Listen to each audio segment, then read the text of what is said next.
Today is hashtag Lookalike Day. Napa-second look ka rin ba sa ilang kapusong magkakamuka? Gaya ni na Heart Evangelista at Caprice Cayetano, Annalyn Baro at Isabel Ortega, Kylie Padilla at South Korean superstar na si Han So-hee, Gabby Garcia at Michelle D. Ang face card and body ni MMD, it's really giving sa isang fashion event. Pero sa gitna ng pagrampa ng Miss Universe Philippines 2023 at Sparkle Beauty, may konting mishap sa sapatos, pero syempre that's why you train and your job is to make it not obvious na may nangyayaring mali.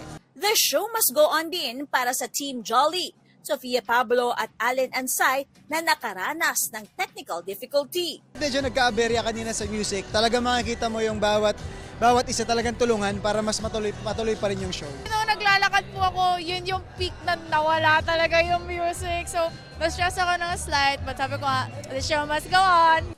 Full circle moment naman ito para kay the master cutter star Max Collins. Nakita ko yung mga bagets. Alala ko a decade ago, I was one of them. And now to be one of the veterans is like, wow, it's so inspiring. I was like, wow, I've came a long way. Head-turner din ang mag-best friends na David Licauco at Dustin Yu sa runway, habang effortlessly charming si Sangre Adamus Kelvin Miranda, sa kabila ng kanyang pagluluksa ngayon sa pagpanaw ng kanyang ama. One Direction member Luis Tomlinson in-unfollow ang bandmate na si Zayn Malik sa Instagram.